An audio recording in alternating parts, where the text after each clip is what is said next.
the Father, and of the Son, and of the Holy Spirit. Amen. Let us thank God for all the graces we received during this semester. Hail Mary, full of grace, the Lord is with thee. Blessed art thou among women, and blessed is the fruit of thy womb, Jesus. Holy Mary, Mother of God, pray for us sinners, now and the hour of our death. Amen. Mary, seat of wisdom. Pray for us. In the name of the Father, and of the Son, and of the Holy Spirit. Amen. Amen. So last class we began to study what is volition. We saw the difference between voluntas ut natura, when the will is tending necessarily toward the good, and voluntas ut libera, when the will is free to choose between limited goods. So if you go to page 190, number 28.4, we continue what we studied last week, on the influence of the intellect, and the role of the intellect on the will, okay, on the act of willing. So the intellect is the most important of the powers of the soul that influence choices of will, because the intellect gives, we see that soon, all the light to proceed to an action. So before acting, we need light. When we drive a car, it's not enough to have a good motor. You have good lights during the night. So the intellect is furnishing the light to the will, but the will is the motor, okay, of activity. The intellect is always influencing choices in a way or another. It is what we study in the analysis of the human act by St. Thomas. First, the will is used toward anything that is understood to be in some way satisfying, having an aspect of good. It can be useful, it can be pleasant, but it can be befitting, moral, some good. We cannot be attracted by something that has no good. Secondly, the will may refuse to acquire the complete understanding of the thing which may seem satisfying, because even the understanding of an object is a finite good for the person considering it. That means, first, my will can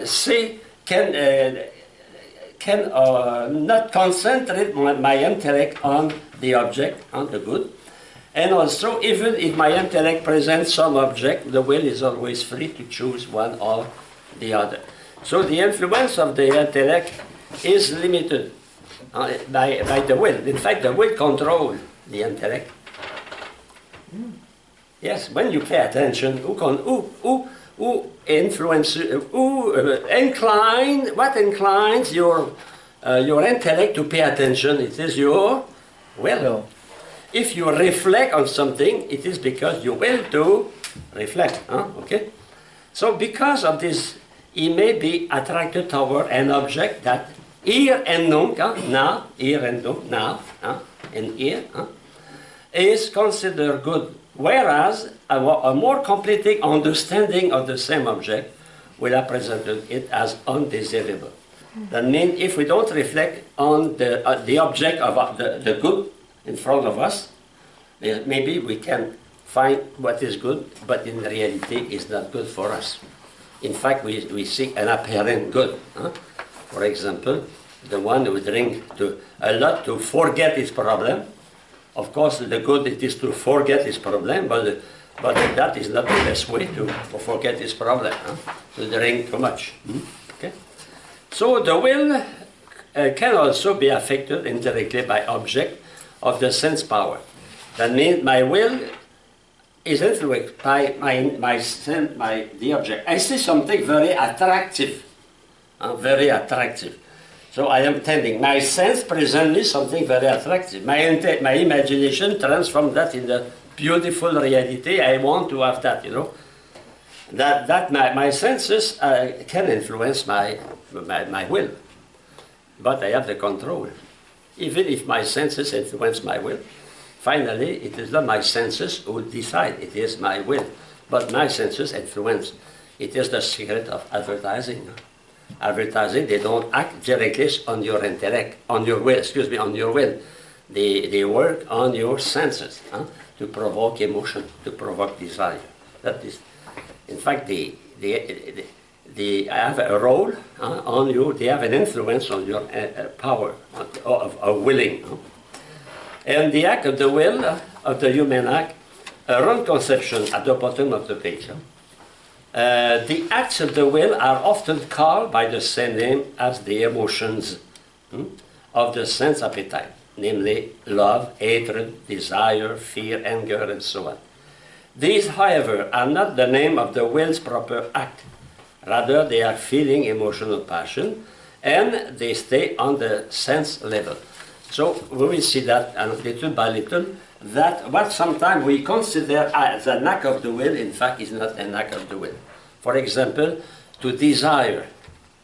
Well, to desire is, strictly speaking, in philosophy, is not an act of the will. It is based on emotion. Based on emotion. Okay, so I invite you now to go to the to page. Very, very, very important. Very important, because that analysis of the human act is good for philosophy of man to understand the way we will, but is important also for ethics. When you study ethics, general ethics or fundamental moral, you are referred to that. So you have the chap. You have the chap. So I will comment that. I will give the explanation. So follow that chap, and you can take notes. Well, first, when you look at that is coming from St. Thomas.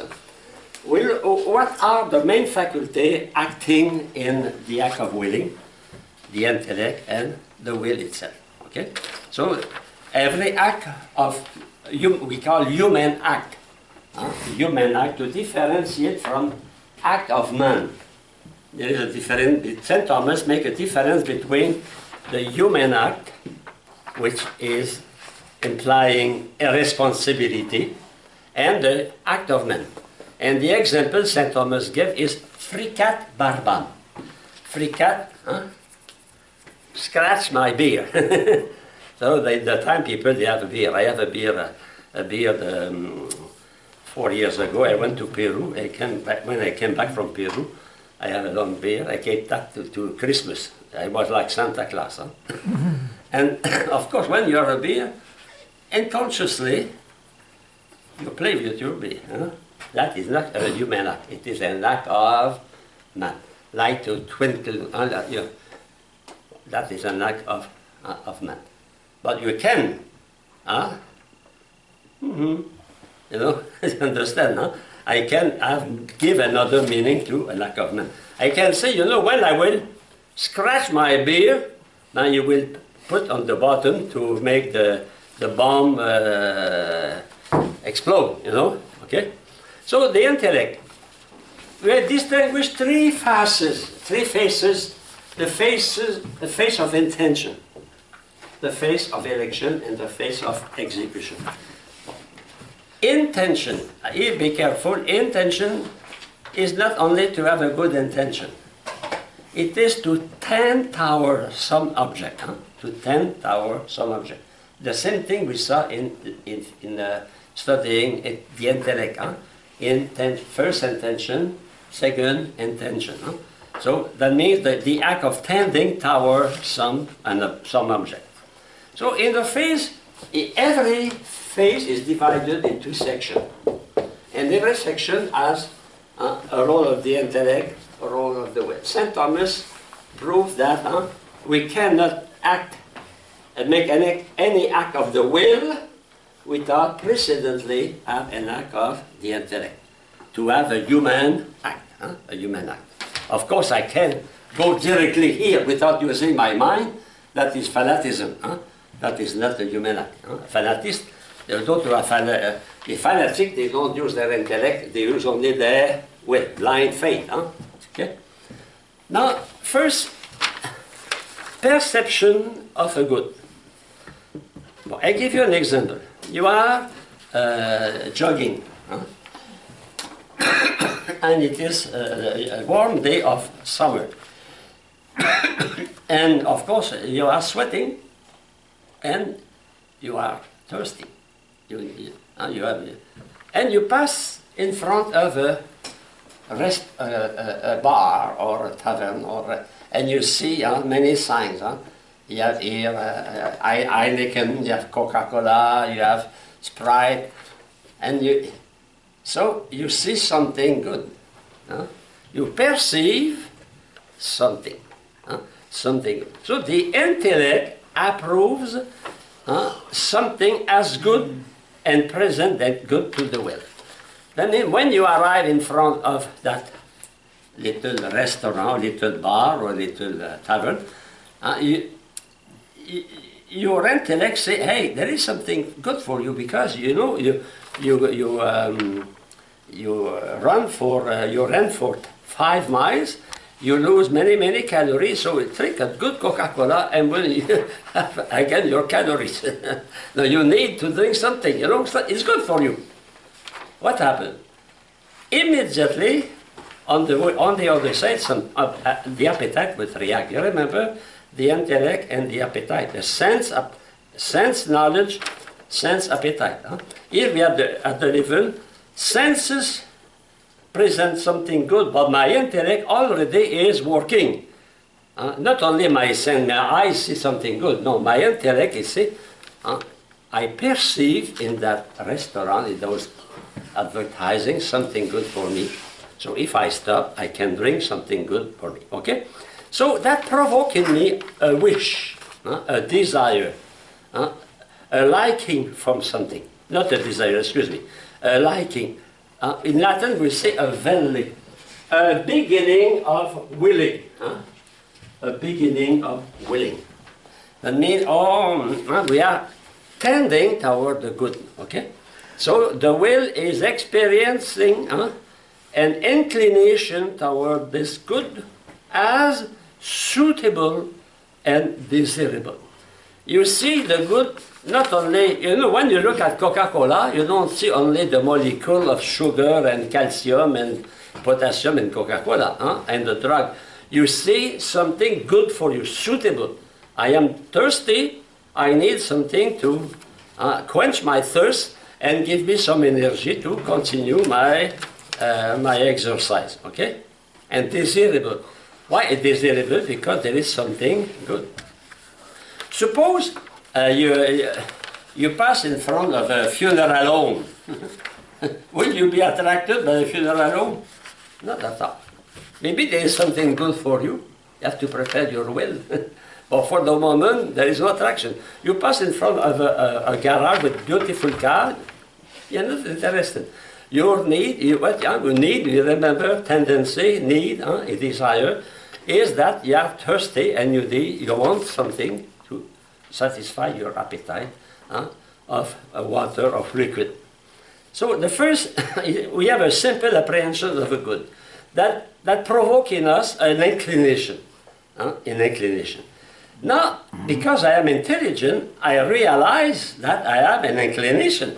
And now it is my intellect here who will be in function. It is, we call the judgment on attainability. We can attain the good.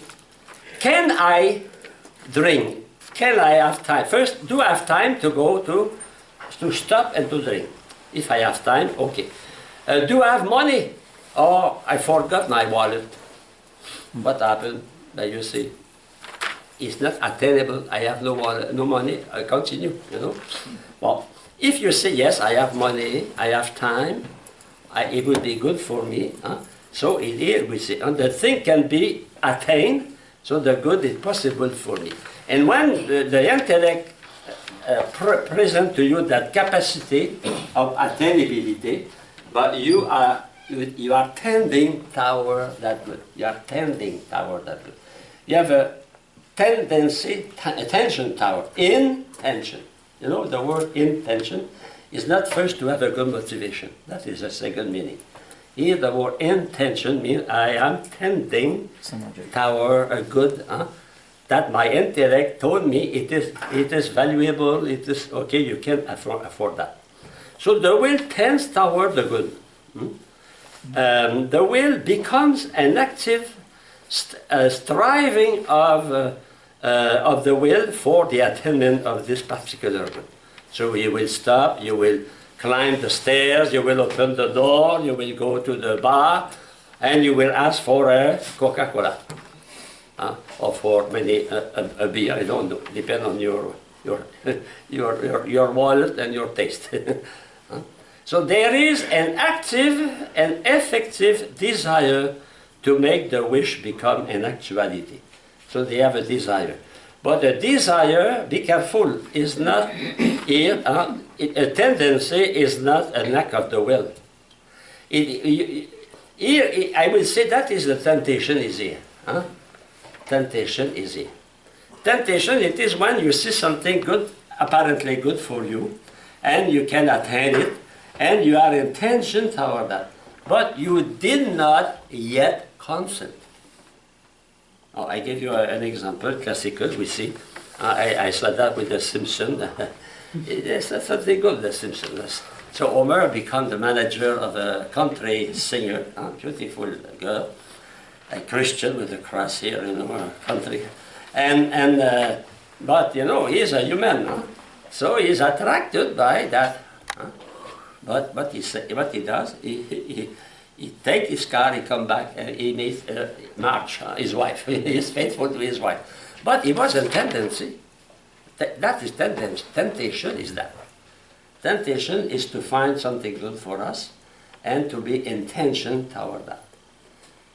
We did not consent, we are in temptation, to tend towards something. That is important in spiritual life because some people, they consider temptation as sin.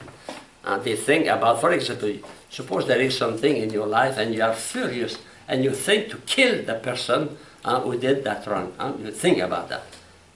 But you think it is a tendency, it is a temptation. As long as it's a temptation, there is no sin. Without revealing any secret of confession, some people are very, very pious, very generous, and also sometimes they are scrupulous.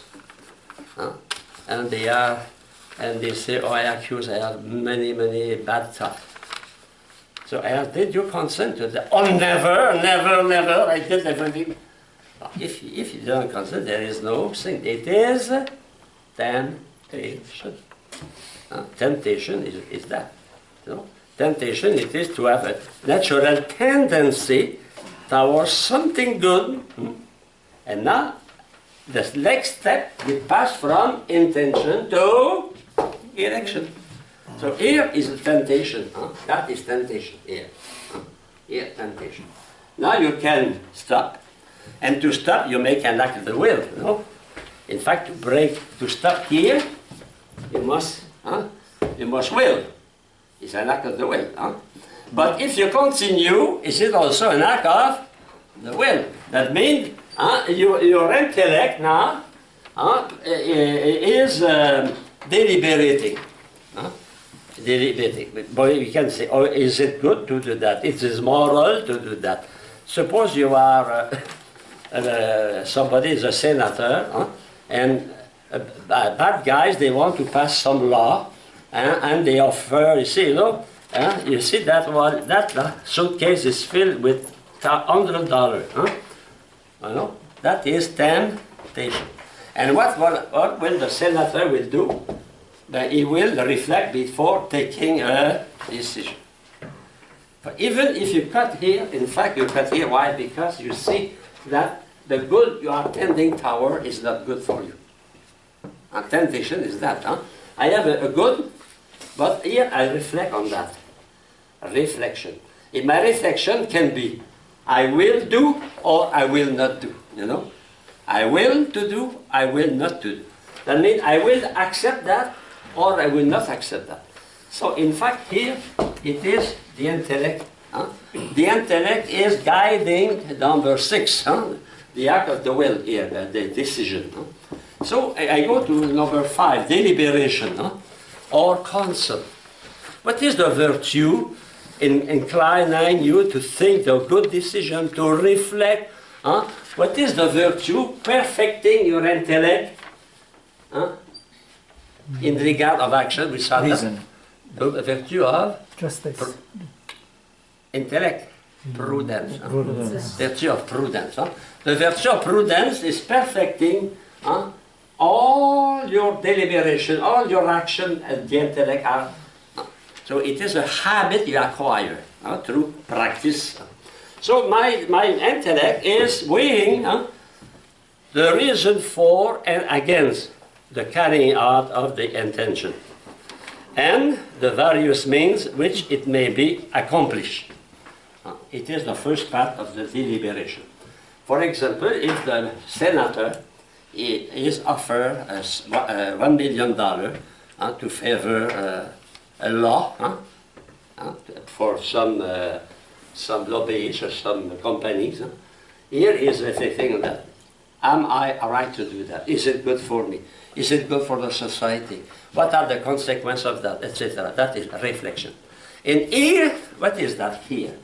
Here it is we call the antecedent conscience. Antecedent conscience is here. Antecedent conscience.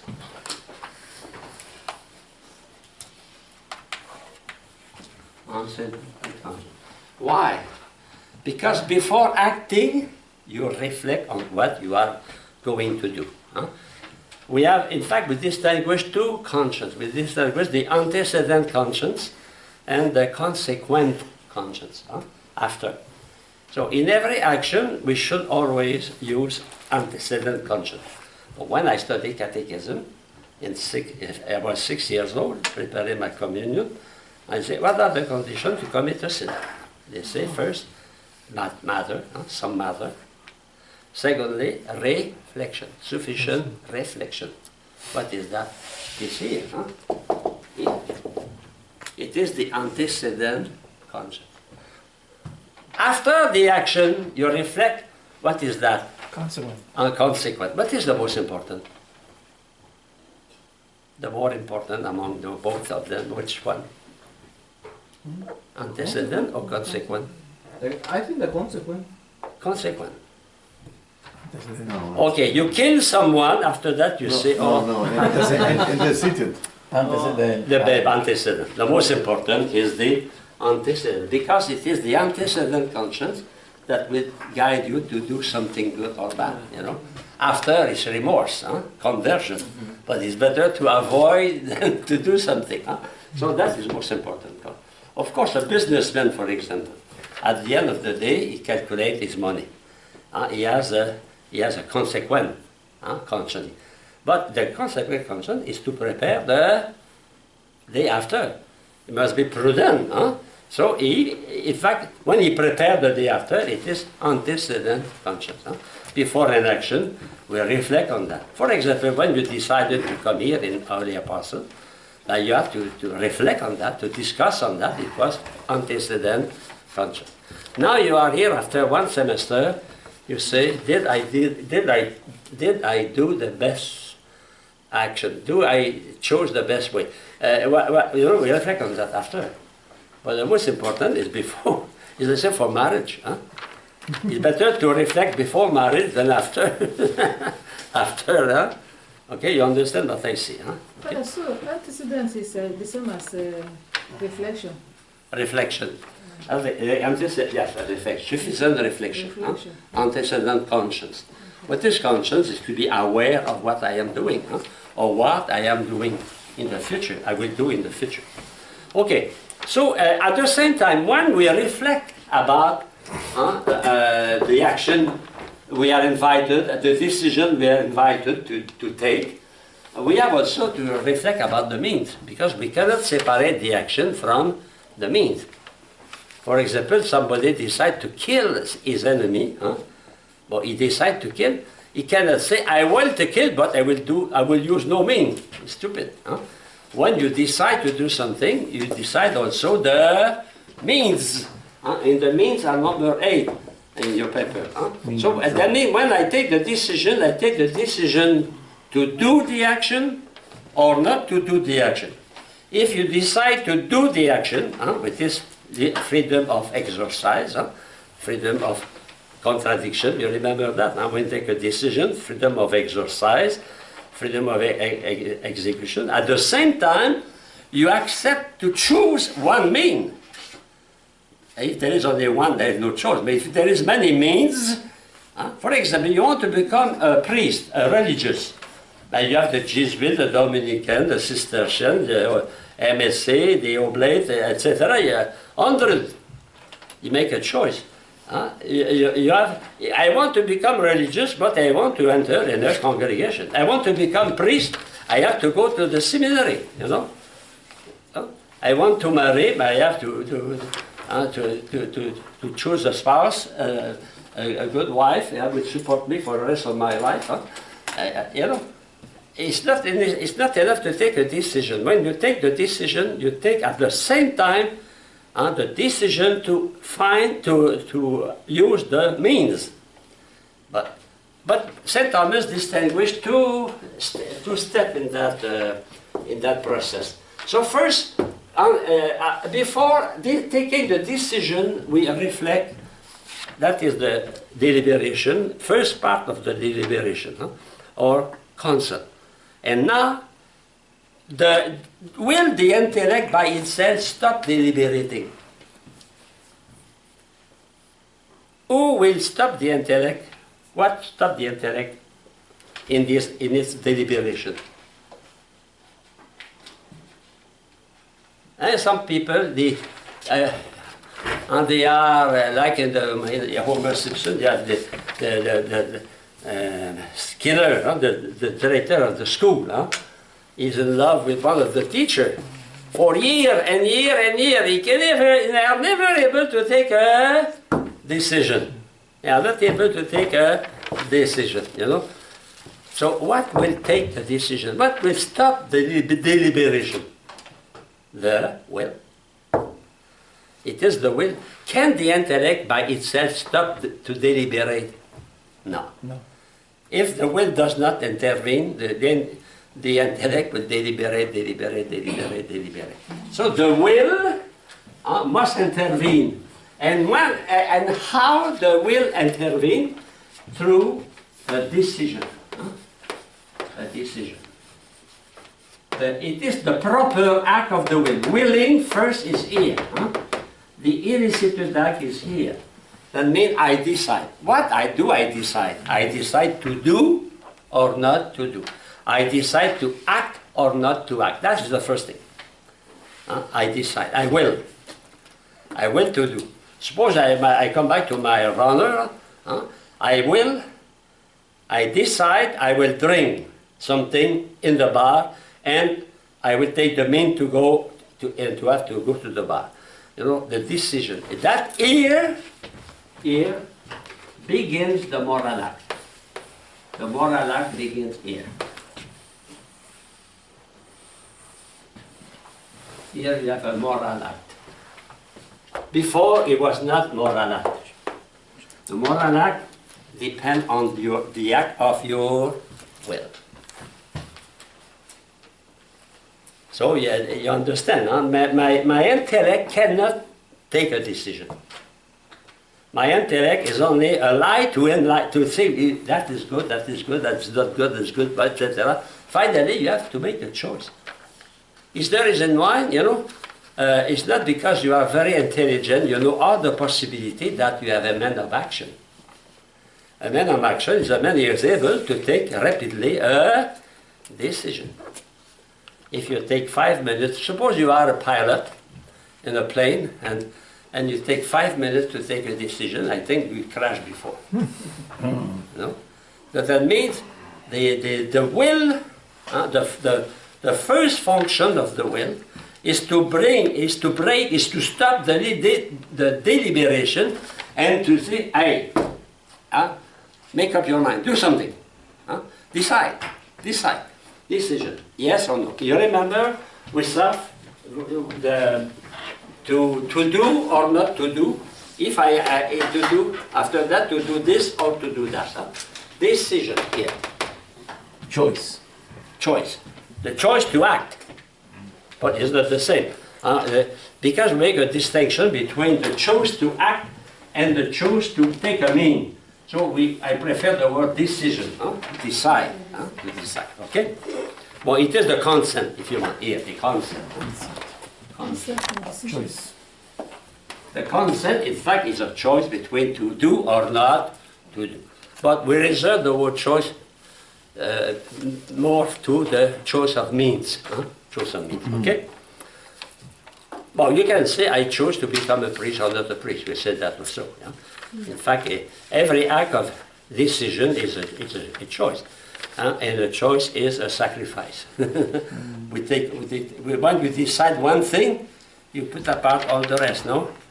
If you decide to become a priest, you put apart marriage, you put apart to become a monk, etc. No? You want to become a diocesan priest. Okay? Okay, I read the text here. The will decides to use the means necessary for bringing the intention of execution. We cannot mentally separate them. We can distinguish them, but I cannot say I will to become a saint, but I don't want to take means. I want to succeed in philosophy of man, but I don't want to take the means. No. When you decide, I decide to go to New York, at the same time I decide to take a mean to go to New York. Okay? The will is ready to use one or the other of the possible means. And those means will be offered by the intellect after. So here the decision is to act. We call that freedom of exercise. Freedom of exercise or freedom of contradiction. It is here. To do or not to do. To will to do that thing or not to do that thing. Okay? Secondly, if you decide to do, you have not to take the means, and now you have to reflect what will be the best means, and the best means to attain the goal, the thing I decided. Okay, so it is the practical judgment. The practical judgment.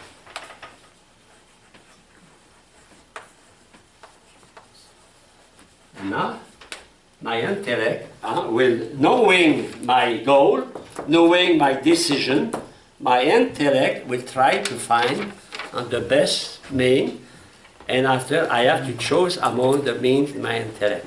The gangster will decide to kill. He can use a gun, he can use poison, he can use a hammer, he can use a spear, he can use a harrow, etc. You have to make a choice. You can use mud. Mm-hmm. Or you can use mud through weight. Yeah, many means, many means, okay?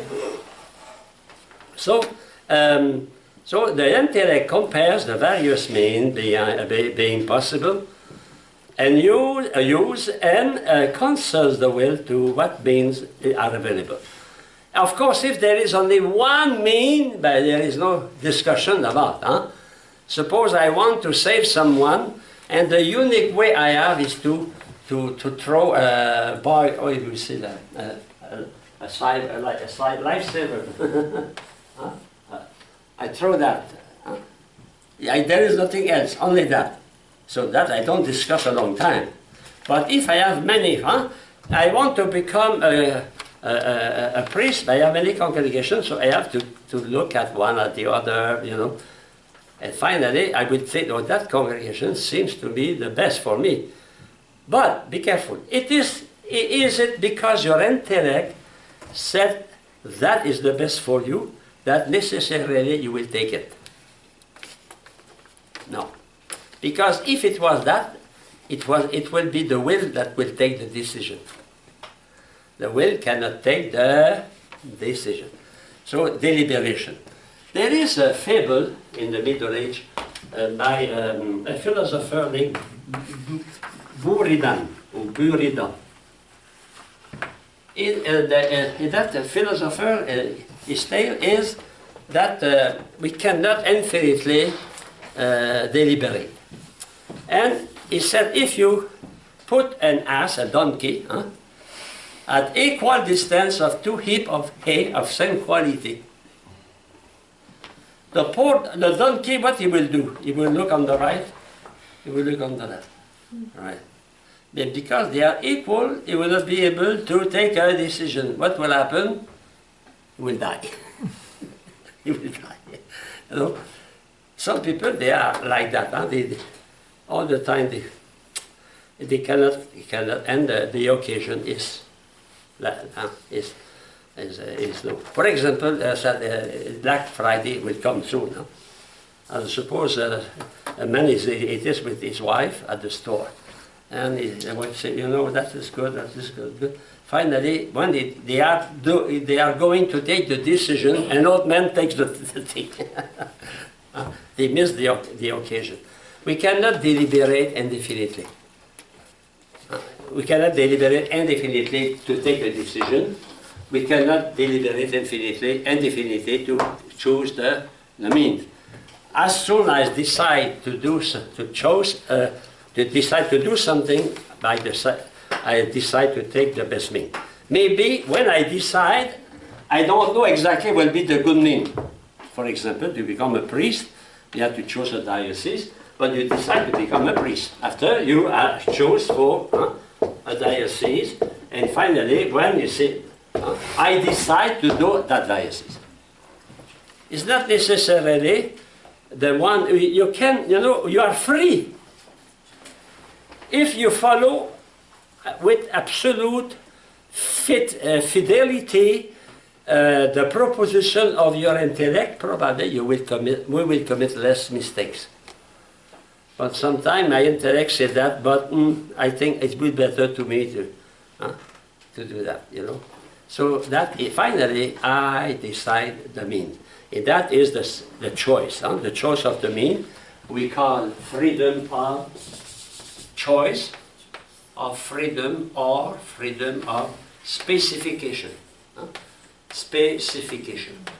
Why? Because we specify, we determine the mean. We determine the mean. So here is the choice.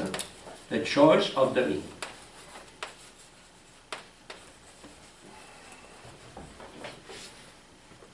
Okay? Well, what is interesting in the analysis of St. Thomas, you can stop at every step. You can stop after the decision. Suppose somebody decides to kill his enemy, but going back home, he says, no, I cannot do that. Or a man is going to be unfaithful to his wife, but on the way he saw a blessed image of Mary, and he say, oh la la, what I am going to do? He stop, he come back home, you know. Did he take a decision? Mm-hmm. Yes. So he is a sinner in his will. He took, but he relented. But he did not put action. Yes. But he is, you know, it's interesting. You have two commandments about that. The 9 and the 10.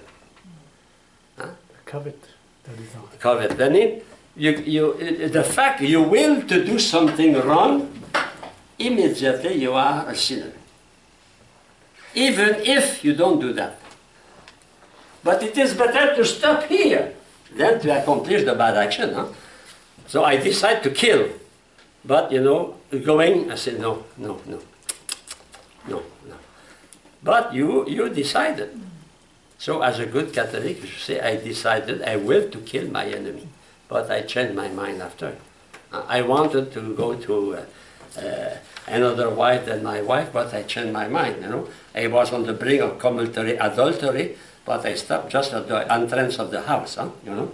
So that is, we can stop. I can stop also after the choice of mean. Suppose the gangster say, okay, I will use a gun. But he can change. He can say, no, I will use a poison. Or he can say, I will stop. I will not do anything. I will not kill, you know. So that means, it is, you know, you keep your freedom continually. You keep your freedom here to stop at the temptation, You can also stop in such a way you don't deliberate at all. You can stop after your decision to do something. You can stop after the choice of mean. And all that are act of the will. But suppose now you decide to, you are running, thirsty, you say, okay, I will drink Coca-Cola. Or you choose Coca-Cola instead of a beer. So you choose that. What you will do? You have to put that into practice. Of course, to go to a restaurant is not a big issue. But if you go to New York, you decide, for example, I want to go to New York for Thanksgiving. Okay? I decide that. You decided to take the train to go to New Haven and to take the train to New York. Okay, you decided that. Is it enough? No. You have to put that into execution. Execution. Put that into practice. But when you decided here to do an action, what faculty will guide you in your execution? Your intellect. Your intellect will indicate how you have to act in order to use the means you decided to use, So that we call that the command or imperium.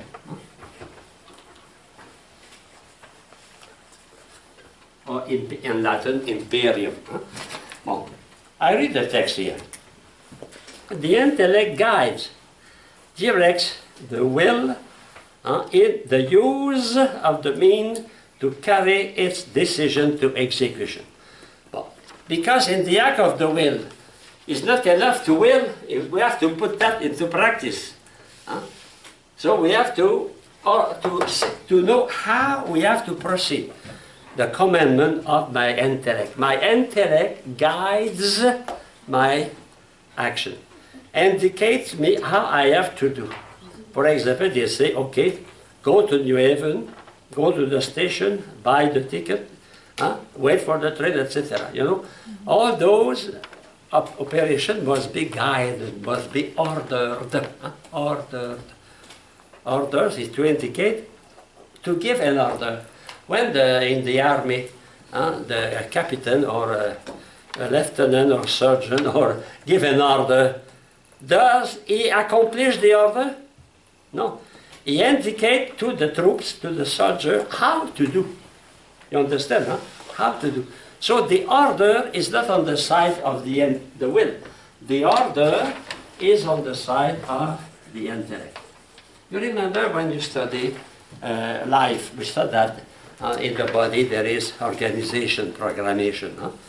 If there is programmation, it must be an intellect person. When there is something in order, there must be an intelligent. For example, here the desks are in line. That is not at random. There is an intelligence.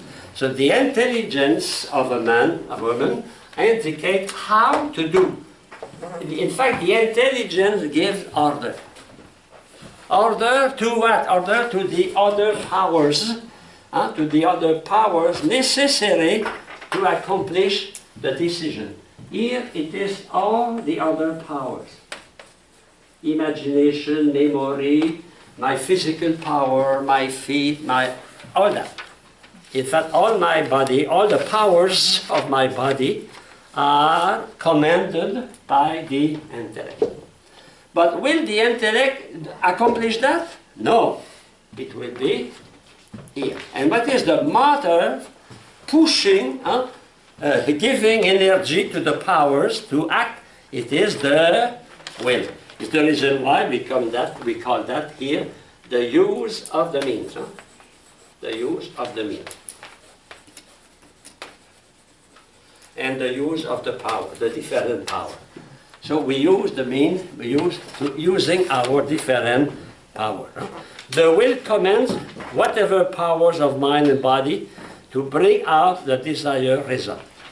Here it is what we call the imperative act. Imperative act.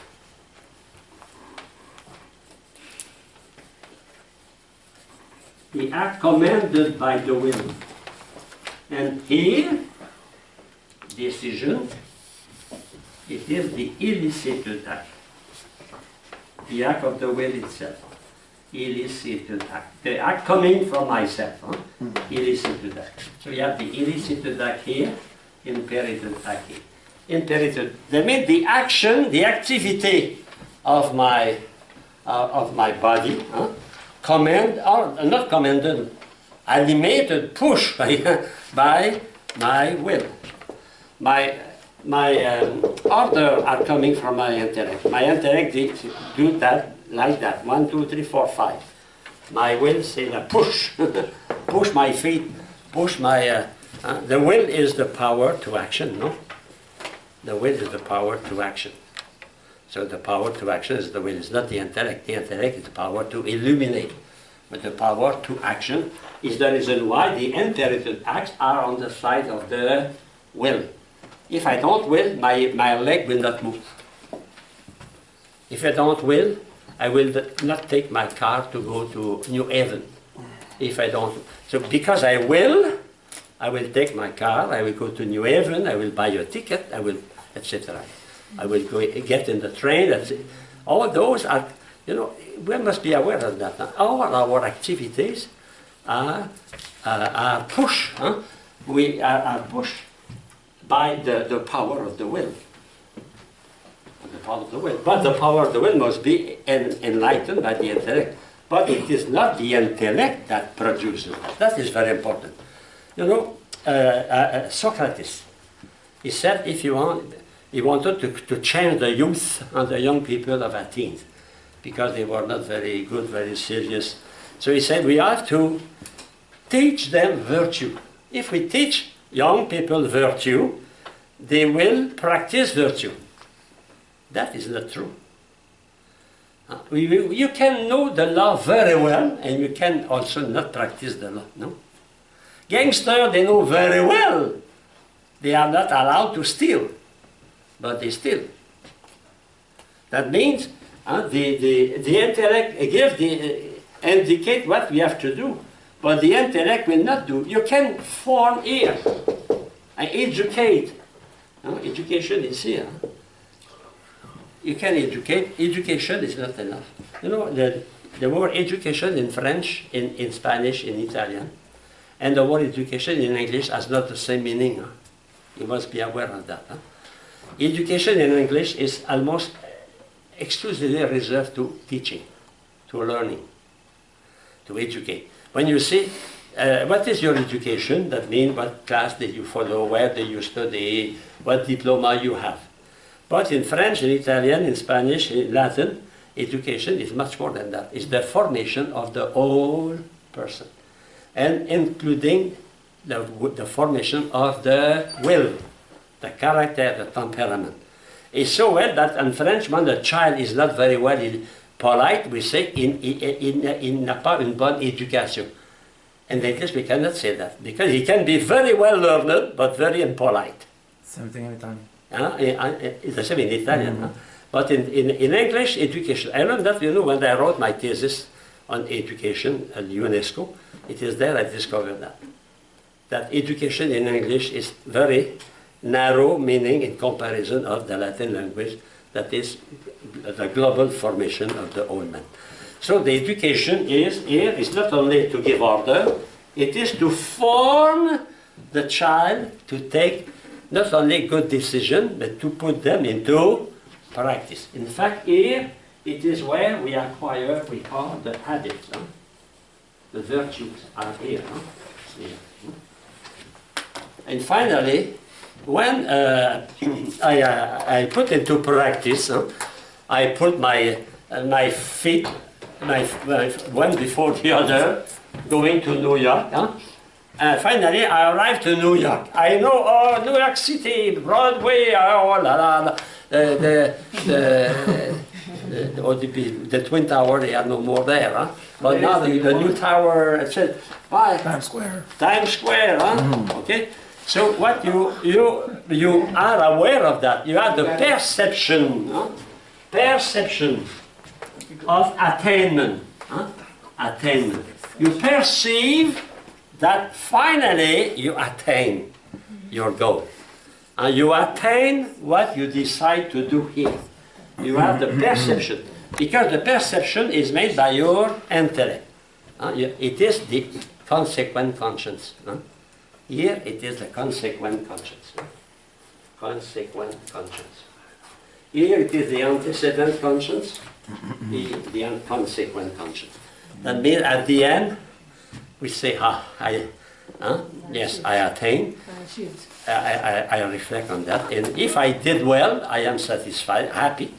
If I did not do well, I am sad. And that is the 12 here. The 12, it is the enjoyment. When we succeed, the fritzio. The fritzio. So I go back to the text here. So the perception of attainment on the intellect perceives that the end is attained. I obtain, for example, my BA or my Master of Divinity, or I am ordained a priest, or I become the Superior General of my congregation. No, it's not a goal for you. I don't wish that. Maybe I did. You know, when I was teaching in Africa, I have 6 of my students, they are bishop. 6. When I said that to some teacher, I think I'm the only one here to have 6 students. Even Monsignor Albert, I don't think, maybe he has 2. Oh, your will never was to attend to be a bishop. No. It was not your will. It was a velleity, a whim. So we know that we attain, and finally we are satisfied. In Latin, satis means enough. Enough.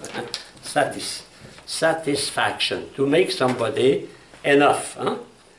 It is the enjoyment, the fruitio.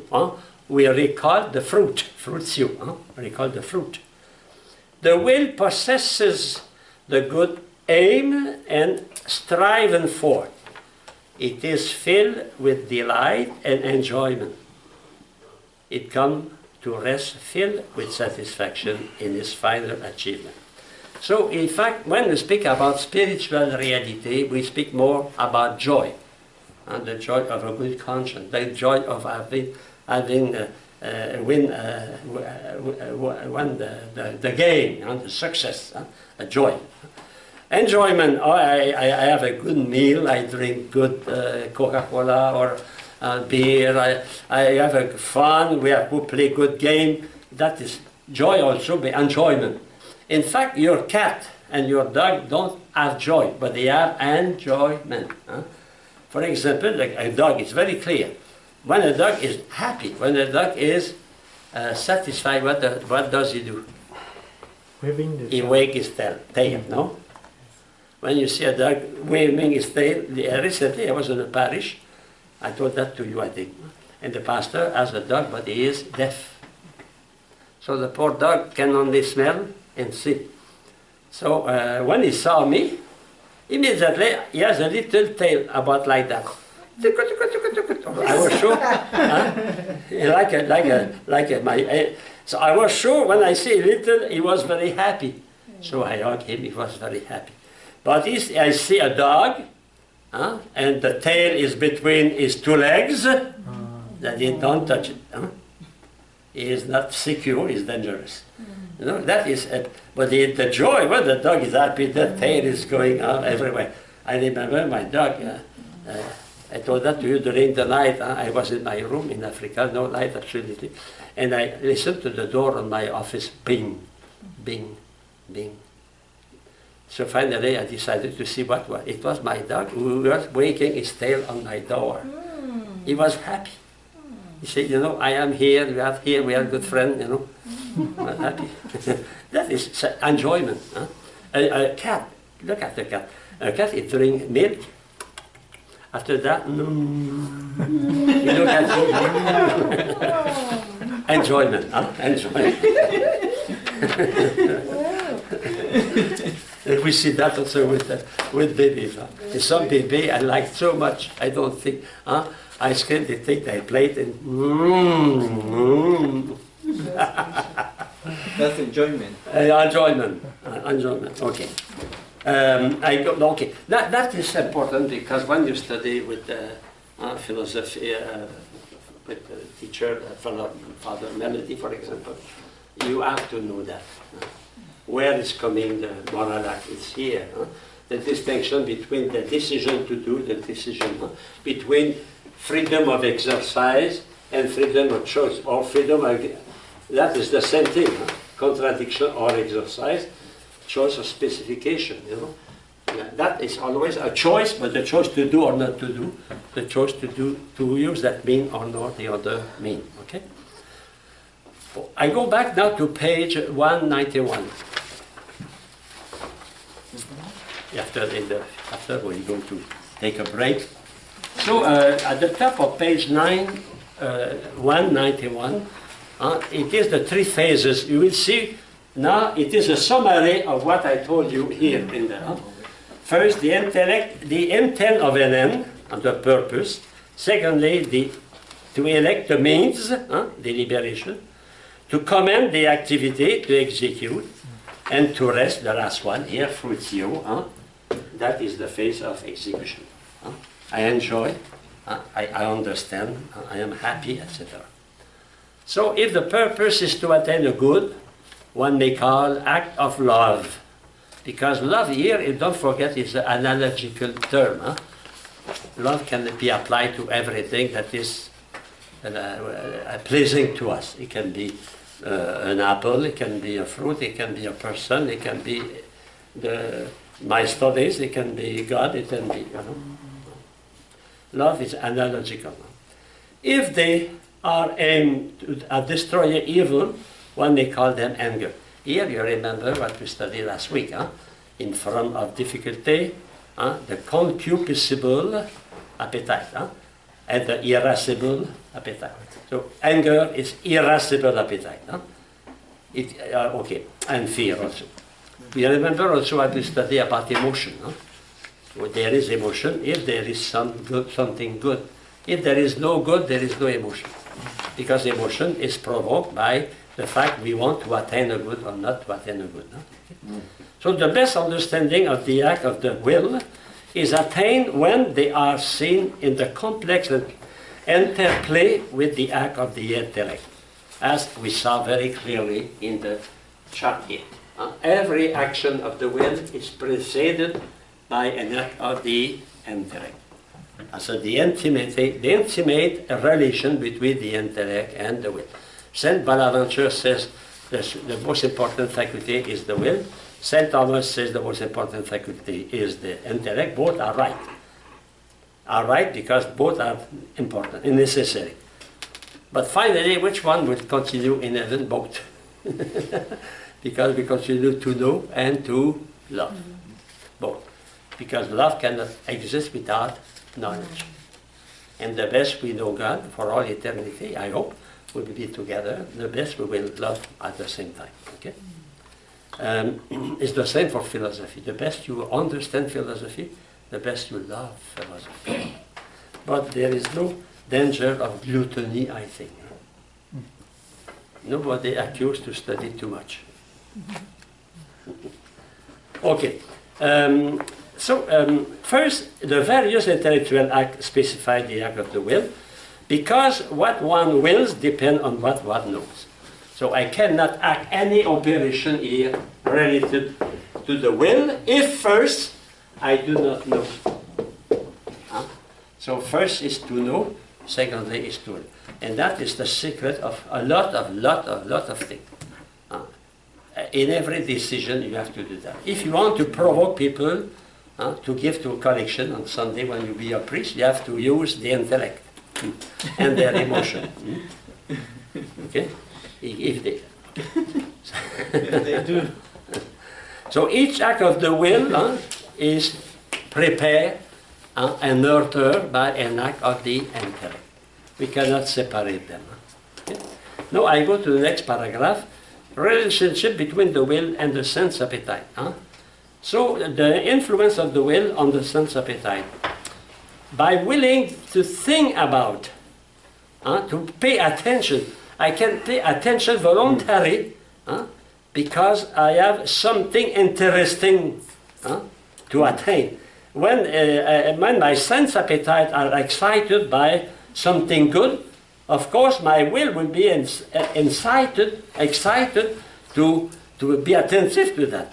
If I like Coca-Cola, I am thirsty for Coca-Cola, when I am seeing because I am thirsting for that, I am searching Coca-Cola. I don't search about other. No, Coca-Cola, I will not be interested, except that because my sense appetite can influence my will.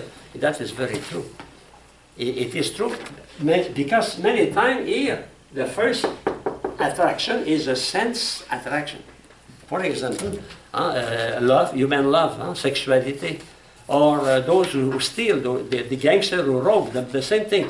Their sense propose something good, and the sense appetite excite the will to do that.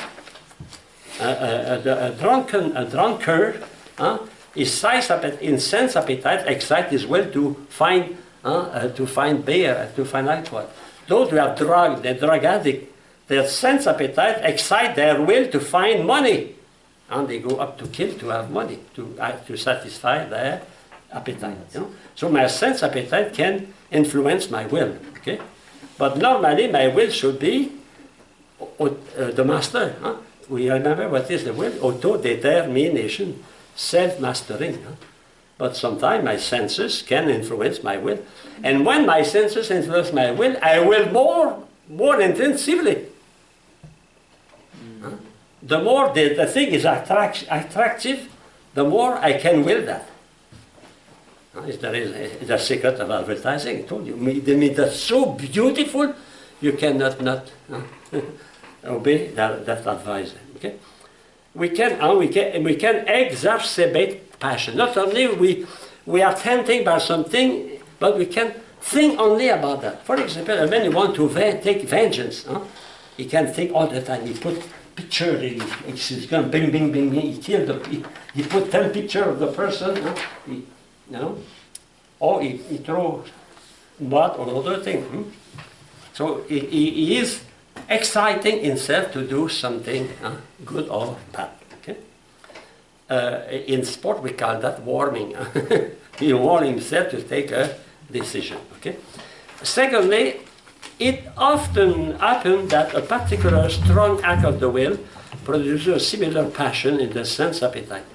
Okay, sometimes it is the will that can excite the passion.